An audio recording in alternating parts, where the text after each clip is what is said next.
Topic का नाम है भारत की राज्य व्यवस्था। हिंदी में, इंग्लिश में इसे कहा जाता है इंडियन पॉलिटी। पॉलिटी दरअसल एक शॉर्टकट होता है जिसका फुल फॉर्म है पॉलिटिकल साइंस। ठीक है, या पॉलिटिकल सिस्टम। सिस्टम और साइंस एक दूसरे के सिनोनिम यहां पर माने जाते हैं। अब सवाल ये उठता है कि अगर हम लोग इंडियन पॉलिटी पढ़ने जा रहे हैं, यानी कि इंडियन पॉलिटिकल सिस्टम के बारे में पढ़ने जा रहे हैं, तो हमें कम से कम ये पता होना चाहिए कि इंडिया के साथ साथ प्रत्येक देश का एक पॉलिटिकल सिस्टम होता होगा। United nation general assembly. अब देखो यहाँ पे छोटे छोटे जीके के क्वेश्चंस भी आपको मिलते चले जाएंगे। एक सवाल आमतौर पर परीक्षाओं में पूछा जाता है कि संसार में कितने देश हैं? तो बताइए, आप लोगों को आंसर पता है? बताओ प्रिया। है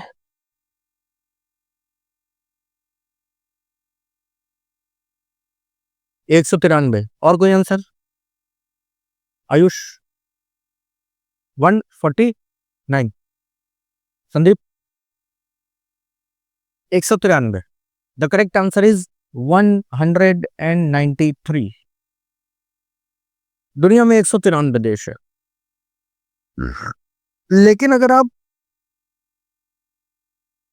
ग्लोब के ऊपर देखें यहाँ पे, और ज्योग्राफी आप लोगों ने पढ़ी है, अलग अलग कॉन्टिनेंट्स में कितने कितने कंट्रीज हैं सबको पता है, तो आंसर आता है 206। 206। ऑथराइज अनऑथराइज कंट्रीज को जोड़ लिया जाए 235।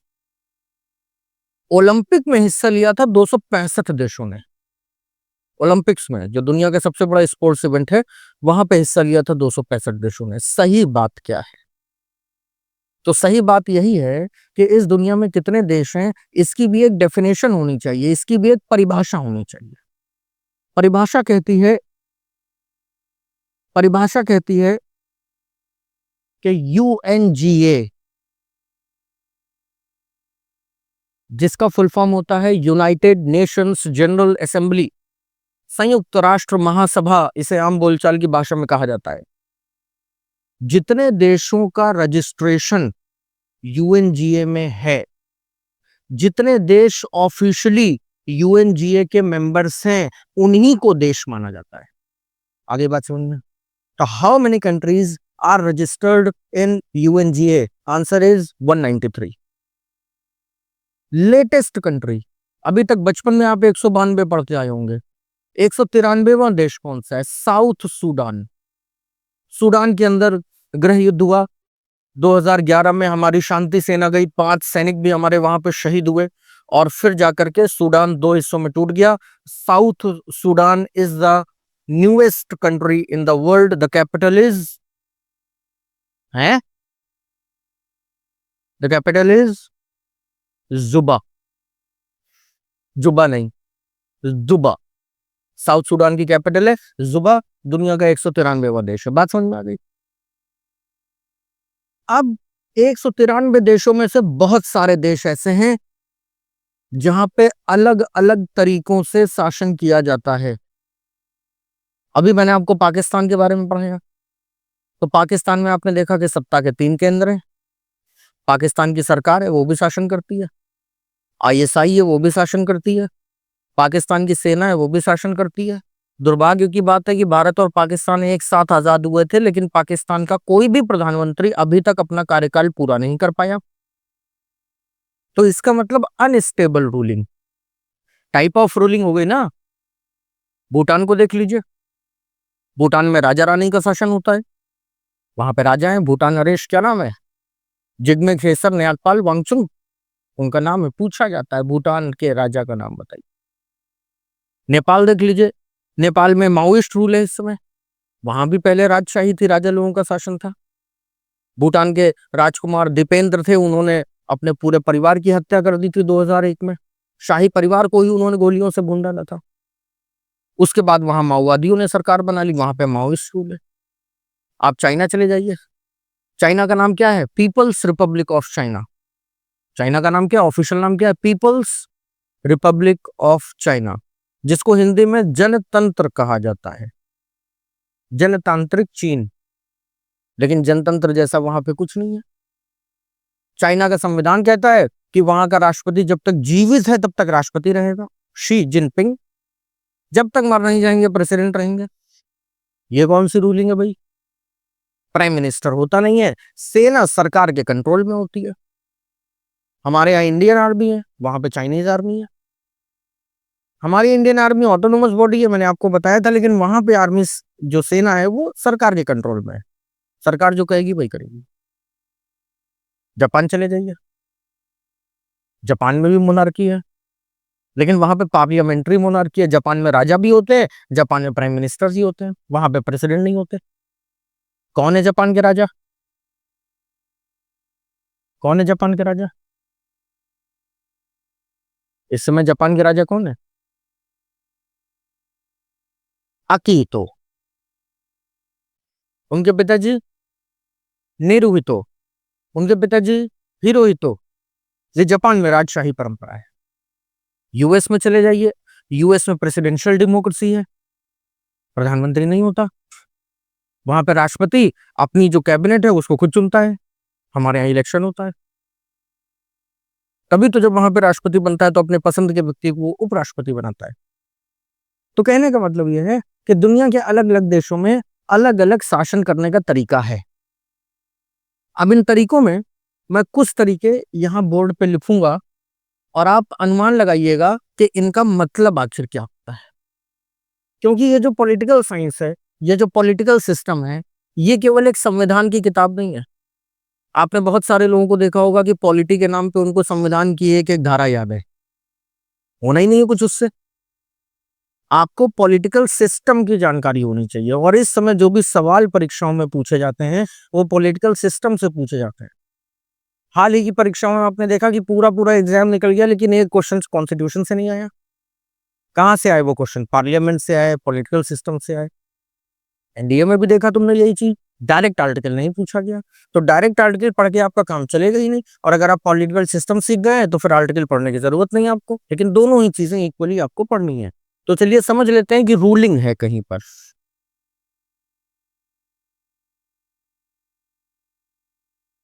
अब हम यहाँ पे दुनिया के कुछ देशों का उदाहरण ले लेते हैं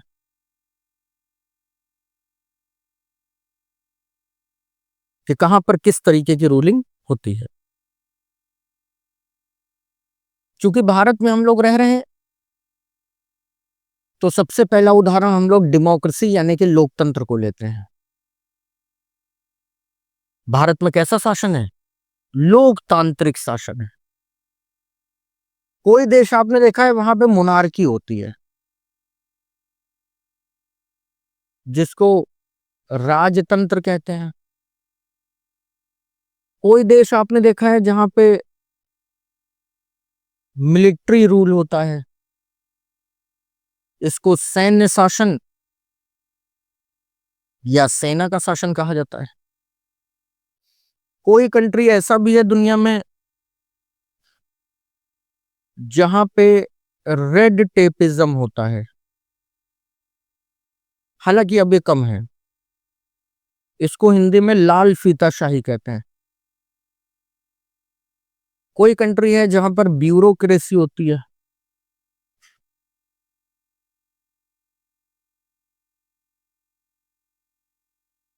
ब्यूरोक्रेसी को हिंदी में क्या कहते हैं? अफसरशाही।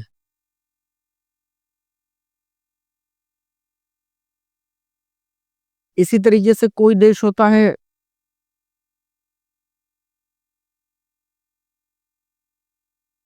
जहां पर प्रेसिडेंशियल रूलिंग होती है।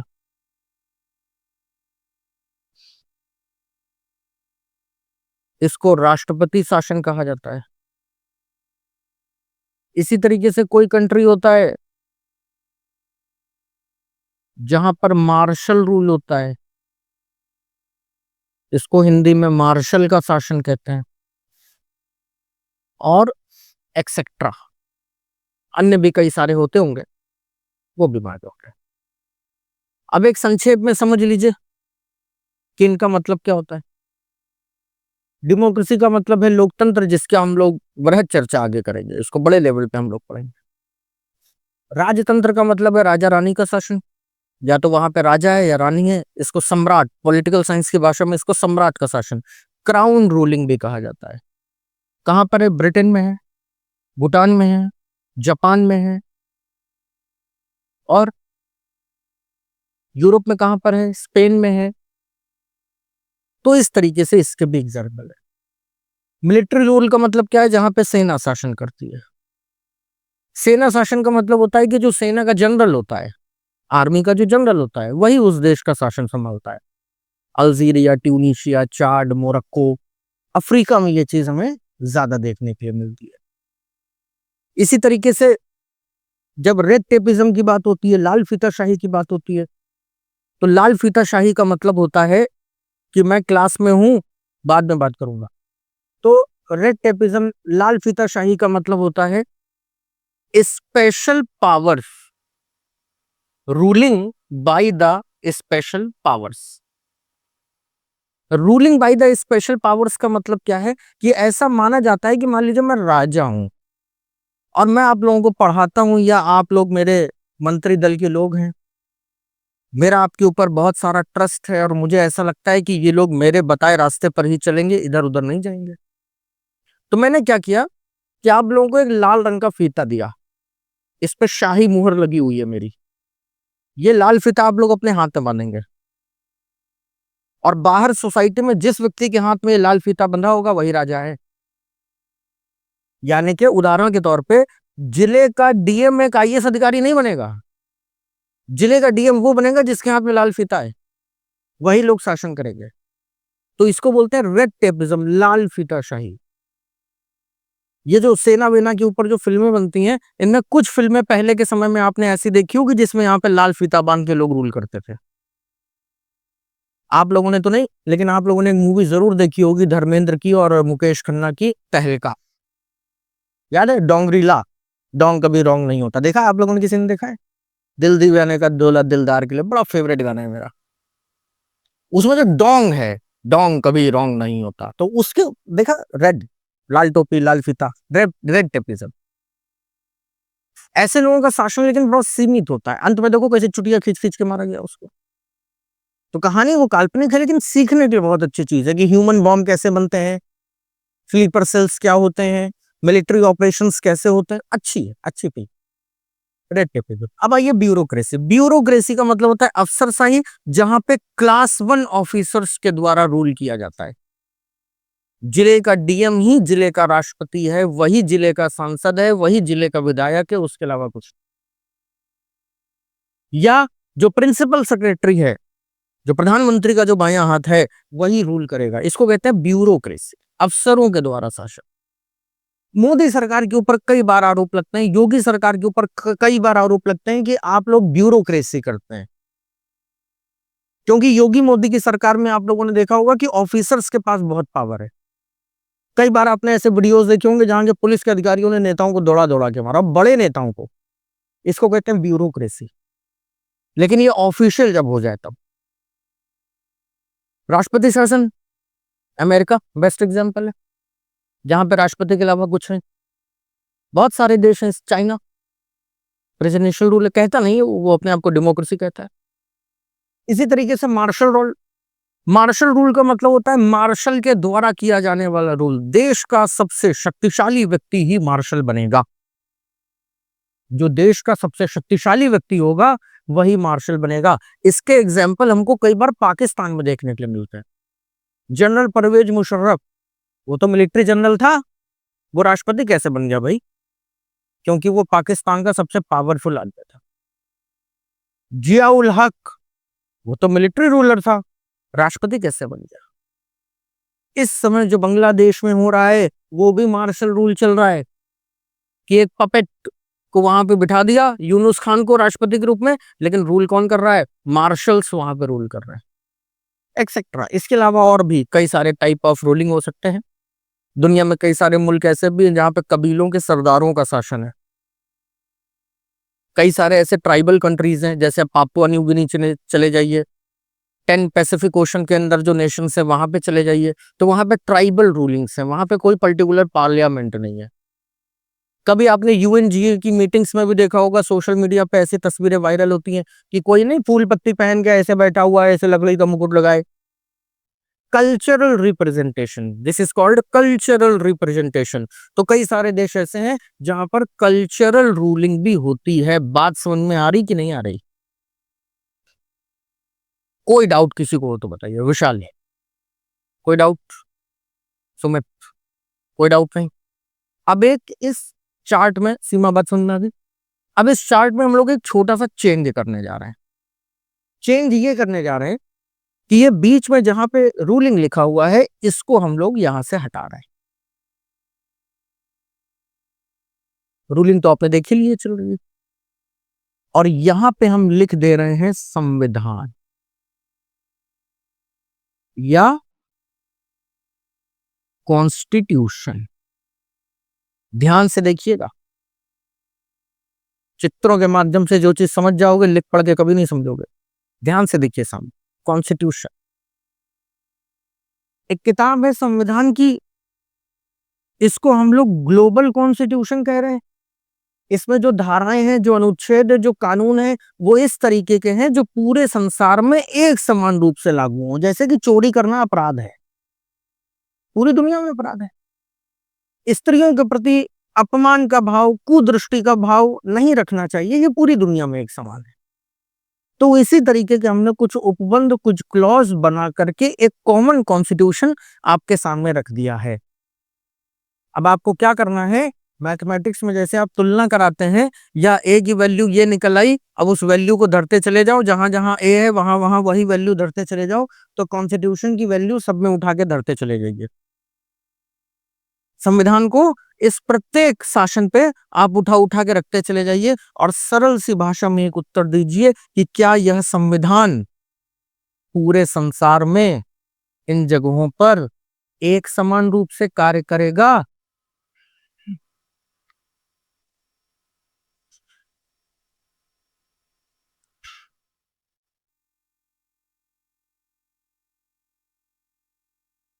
नहीं करेगा।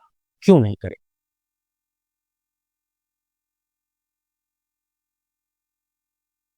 मतलब कि वो हर जगह का रूल अलग है।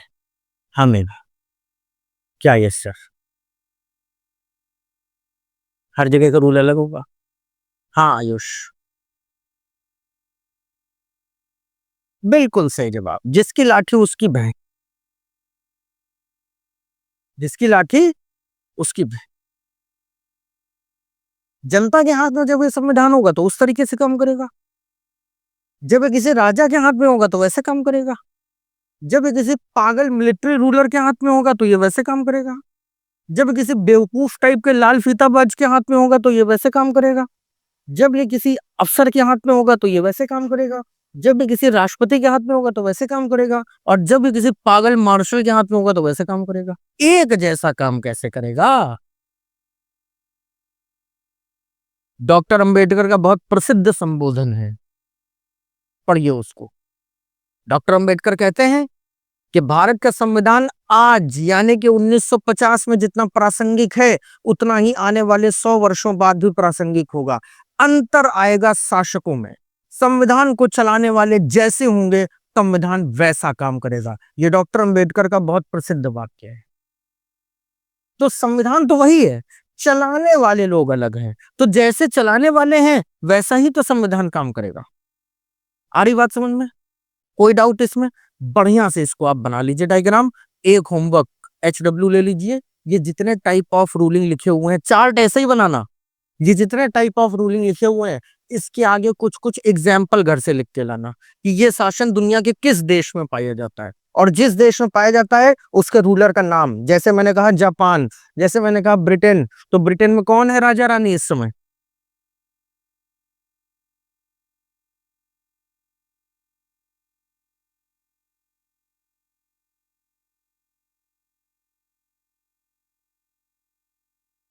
मरी गई, 2 साल हो गए, बेटी है ही नहीं उनके खानदान में। उनको श्राप है, लड़की नहीं पैदा होगी तुम्हारे खानदान में। उनके पति इस समय रूलर हैं, किंग चार्ल्स। जरा सा क्वेश्चन है, फंस जाओगे, लेकिन अपडेशन नहीं है, अपडेट रहिए, ठीक है। इसको नोट करिए पहले अच्छे से।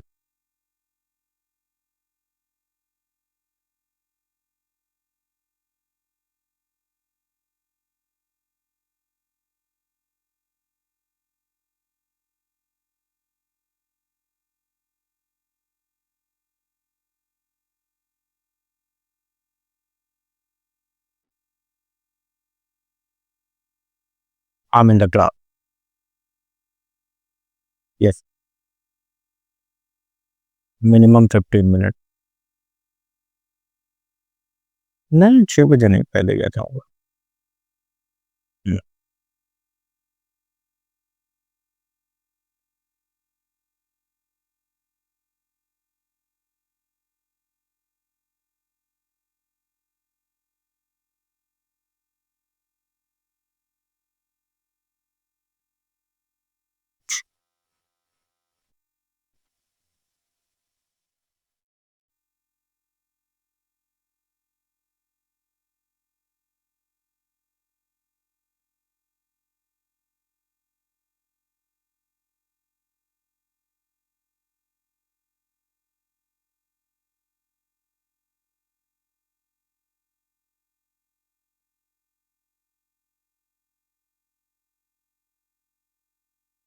हाँ, हो गया। बट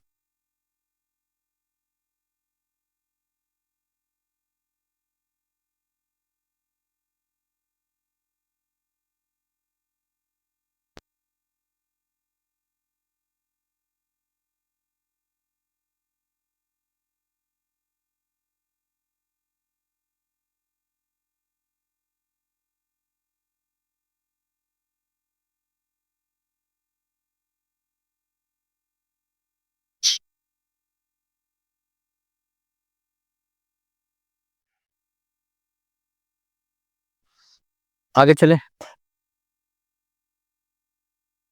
हो गया। चलिए, अब एक सवाल का जवाब दीजिए। आप लोगों को ईमानदारी से क्या लगता है कि constitution is in the safe hands when? ये संविधान सबसे अच्छा कार्य करेगा जब इनमें से कहां होगा?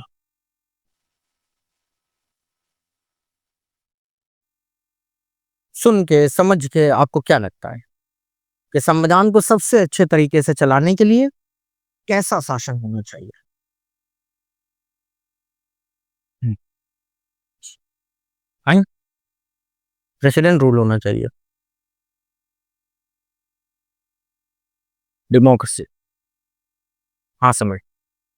First democracy. Democracy. Ayush.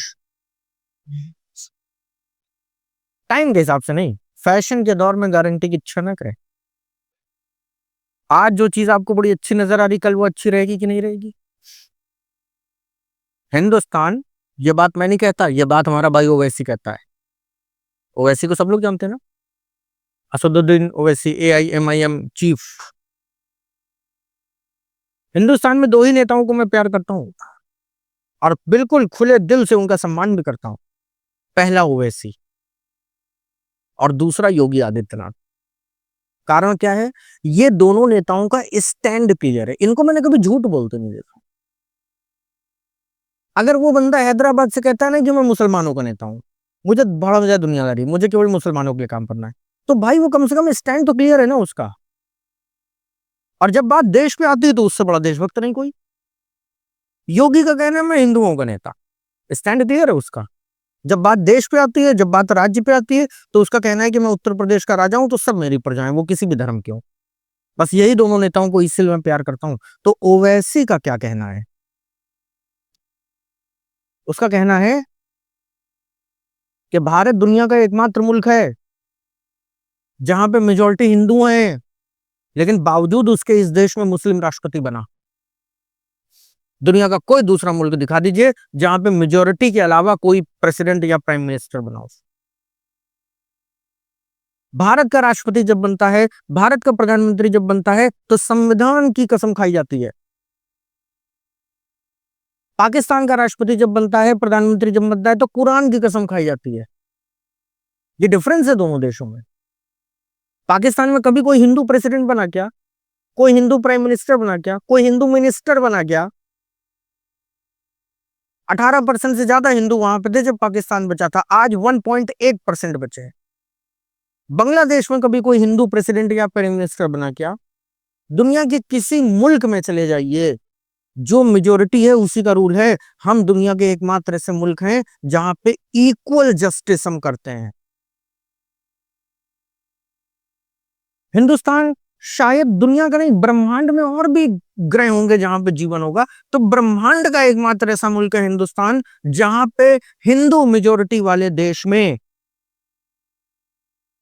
Minority के लोग मेजोरिटी के लोगों को धर्म पूछ के गोली मारते हैं, बावजूद इसके पूरे देश में कोई दंगा नहीं होता। ये ब्रह्मांड का एकमात्र मुल्क है जो इतनी ज्यादा पेशेंस रखता है अपने अंदर, जो इतना ज्यादा टॉलरेंस रखता है अंदर। इतना बड़ा हमला हुआ, धर्म पूछ के मारा। हमने क्या कोई दंगे किए? हमने किसी को धर्म पूछ के मारा? बल्कि हम यूनाइट हुए। क्या हिंदू, क्या मुस्लिम, क्या सिख, क्या ईसाई, सबने इसका विरोध किया। हमको अपने देश की सरकार पे विश्वास है, हमको अपने संविधान पे विश्वास है। बदला किसने लिया? सरकार ने लिया। और ऐसा बदला लिया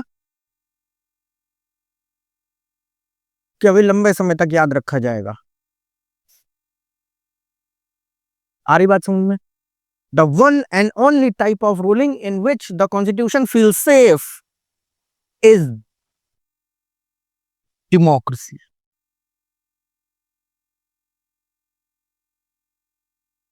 आगे बात समझ में? लोकतंत्र के बिना संविधान व्यर्थ है, और संविधान के बिना लोकतंत्र व्यर्थ है। इसीलिए इक्वल का साइन लगा दिया। दुनिया में ऐसा कोई देश बताइए जहां पे बहुत बढ़िया डेमोक्रेसी चल रही हो लेकिन वहां पे संविधान ना हो। तो ऐसी डेमोक्रेसी का क्या आम का अचार डालिएगा? नहीं। इसी तरीके से दुनिया का कोई ऐसा देश बताइए जहां पे संविधान एकदम टॉप क्लास का हो लेकिन डेमोक्रेसी ना हो। तो क्या संविधान का अचार डालिएगा? नहीं। इनमें कोरिलेशन नहीं है, ये एक दूसरे के पूरक हैं। दो जिस्म एक जान है, ये आत्मा ये शरीर है। आप कभी भी कल्पना ही नहीं कर सकते, आप चाहे जितने बड़े संविधान के विशेषज्ञ बन जाइए, अगर आपको डेमोक्रेसी का ज्ञान नहीं है तो आपका संविधान का ज्ञान कूड़ा है मेरी नजरों में। आपने इस देश के सुप्रीम कोर्ट के बड़े बड़े वकीलों को देखा होगा, आपने हिंदुस्तान के बड़े बड़े नेताओं को सुना होगा जो संविधान का अच्छा ज्ञान रखते हैं, लेकिन उनकी बातों में वो मैच्योरिटी नजर नहीं आती है। वो कभी कभी भारत का ही विरोध करने लग जाते हैं। क्यों? क्योंकि उनको संविधान का बहुत अच्छा ज्ञान है। They don't have knowledge regarding the democracy. Rahul Gandhi बहुत अच्छे नेता हैं। अभी 10 दिन पहले राहुल गांधी के लिए मेरे मन में बहुत सम्मान पैदा हो गया जब वो ये कानपुर आए शुभम के परिवार से मिलने। एक अच्छा विपक्ष कौन? ऑपोजिशन का मतलब क्या है? विपक्ष का मतलब क्या है? विपक्ष दरअसल सत्ता पक्ष की जेठानी का कार्य करता है। तुमने बर्तन नहीं धोए सही से, कपड़े में देखो मैल लगा है, खाने में देखो नमक कम है, लेकिन किसकी बेहतरी के लिए हो रहा है? उसी की तो बेहतरी के लिए हो रहा है। तो विपक्ष और सत्ता पक्ष देवरानी जेठानी के तरीके से होते हैं, लेकिन जब कभी कोई मुसीबत आ जाए, घर के ऊपर कोई विपत्ति आ जाए, तो दोनों कंधे से कंधा मिला करके खड़े हैं। तो हमारे देश की सबसे खूबसूरत और सबसे शानदार चीज क्या थी इस मुश्किल घड़ी में? क्या सत्ता, क्या विपक्ष, सब कंधे से कंधा मिला करके खड़े हैं। This is called democracy. ऐसे दुश्मन है, एक दूसरे को फूटी आंख नहीं सुहाते। ओवैसी जब हैदराबाद से खड़ा होकर नारा लगाता है ना कि हिंदुस्तान जिंदाबाद, तुम भिखमंगे हम लोगों को क्या नसीहत दोगे, बड़ा दिल फख्र से सीना चौड़ा हो जाता है कि नहीं यार, बस यही देखना था मुझे इस देश में। जब मुश्किल आती है, जब मुसीबत आती है, जब आपदा आती है, तब पता चलता है ना कि हम एक हैं। यूनिटी इन डाइवर्सिटी, विविधता में एकता, बचपन से पढ़ते चले आ रहे हैं। देखने का मौका कब मिलता है? ऐसी मुश्किल परिस्थिति में देखने का मौका मिलता है। और पड़ोसी मुल्क में क्या देखने को मौका मिलता है कि संसद का स्पेशल सेशन चल रहा है, वहां के एक बड़े बुजुर्ग सांसद हैं, वो रो रो के चिल्ला रहे, अल्लाह कोहराम मचा हुआ है, हमारे गुनाहों के लिए हमें बख्श दे और हमारे मुल्क की भारत से हिफाजत कर। ये क्या बेहुदा बात है? जब आए थे घासलेट डाल के आग लगाने, तब तो नहीं अल्लाह तुम्हारे गुनाहों को देख रहा था। ये डिफरेंस है। इतना बड़ा देखिए अटैक किया गया, 13 दिन बाद क्यों किया गया? 24 घंटे बाद भी तो कर सकते थे। सेना कमजोर है क्या हमारी? Diplomacy, democracy. पहले पूरी दुनिया को अपने पक्ष में लिया गया, फिर पूरे पार्टियों को अपने पक्ष में लिया गया, फिर पूरे देशवासियों को अपने पक्ष में लिया गया कि भैया मॉक ड्रिल कर लोगे, रात को अंधेरा कर लोगे कि नहीं कर लोगे। सबको एकदम मेंटली प्रिपेयर कर दिया गया। कुकर में सीटी आ रही, कुकर में सीटी आ रही, सबको पता है खाना पक रहा है, लेकिन कब पकेगा, लो दे देना दन, चालू हुआ ऑपरेशन सिंदूर। ये खूबसूरती केवल लोकतंत्र की होती है। हालांकि लोकतंत्र के बारे में अभी जब मैं आपको डिटेल में पढ़ाऊंगा तब आपको और ज्यादा जानकारी मिलेगी, लेकिन फिलहाल आप समझ गए कि संविधान पढ़ना तब तक व्यर्थ है जब तक उस देश की टाइप ऑफ रूलिंग को आप ना जाने। और वन लाइन जो डेफिनेशन है डेमोक्रेसी की, वो यही है कि लोकतंत्र जनता का शासन है। अब जनता शासन कैसे करती है, इसको समझने के लिए लोग 2-2 साल पढ़ाई करते हैं। तो इस तरीके से हम लोग डेमोक्रेसी के चैप्टर में एंटर कर जाते हैं। अब हमारी जो अगली चर्चा होगी वो डेमोक्रेसी के ऊपर होगी कि लोकतंत्र क्या है। फिलहाल इस पूरे टॉपिक में कोई डाउट है तो बताइए। लोकतंत्र,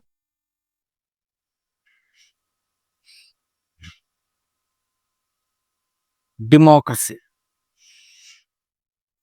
तोड़ दीजिए दोनों को। लोक अलग, तंत्र अलग। लोक का मतलब होता है पब्लिक या लोग। तंत्र का मतलब होता है सिस्टम।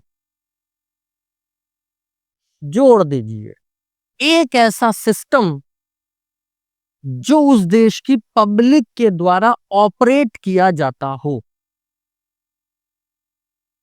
या एक ऐसी पब्लिक जो अपने ही बनाए हुए सिस्टम से चलती हो, लोकतंत्र है। डेमो रूट वर्ड है डेमोग्राफिक्स का। डेमोग्राफिक्स जननांकिकी, मतलब public. Cracy type of ruling, एक ऐसी पब्लिक जो अपने ही टाइप ऑफ रूलिंग से चलती हो। A type of ruling which is operated by their own people. दोनों को कंक्लूजन क्या निकल के आता है कि लोकतंत्र का मतलब है जनता का शासन, या जनता अपने तरीके से शासन करती है। लोकतंत्र का मतलब है सरकार किसकी है? जनता की है। संविधान किसका है? जनता का है। शासन कौन कर रहा है? जनता कर रही है। बस यहीं से एक यक्ष प्रश्न पैदा हो जाता है जो नचिकेता ने यमराज से पूछा था कठोपनिषद में। तो जीके का एक क्वेश्चन आपको तुरंत मिल जाता है। परीक्षाओं में आपसे पूछा जाता है यम और नचिकेता का प्रसिद्ध संवाद किस उपनिषद में है? ये क्वेश्चन कई बार पूछा जाता है। तो किस उपनिषद में? कठोपनिषद में। तो यक्ष प्रश्न जो नचिकेता ने यमराज से पूछा था कि यमराज ये बताओ मुझे कि अगर जनता ही शासन करती है लोकतंत्र में, जनता ही लोकतंत्र की सर्वे सर्वा है, जनता ही लोकतंत्र की मालिक है, तो हम कभी दिल्ली गए क्यों नहीं शासन करने? कोई कानून बनने के बाद कभी हमसे साइन क्यों नहीं करवाया गया? दिवाली पे छुट्टी कितने दिन की हो, सरकार ने कभी हमसे क्यों नहीं पूछा? ऑपरेशन सिंदूर चलने से पहले ऑल पार्टी मीटिंग में हमें क्यों नहीं बुलाया गया? ये सब सवाल आपके मन में आने चाहिए अगर आप ये बात मानते हैं कि लोकतंत्र का मतलब जनता का शासन होता है। तो सवाल आता है ना, बचपन से सुन रहे जनता का शासन, जनता कहाँ किया भाई शासन? हमको तो नहीं मिली कभी सिक्योरिटी। क्या रीजन है इसका? इसका एक ही रीजन है, लोकतंत्र का मतलब है जनता का शासन, जनता के द्वारा किया जाने वाला शासन। हम सब दिल्ली जाके शासन क्यों नहीं करते? हम सब कभी पार्लियामेंट में जाके क्यों नहीं बैठते? क्योंकि भाई हमारे पास टाइम नहीं है। इसका बस यही एक आंसर है कि हमारे पास इसका समय नहीं है। हमको जाना होता है सुबह कोचिंग और शाम को लानी होती है सब्जी, रात को खानी होती है चाट। इसलिए हम शासन नहीं करते।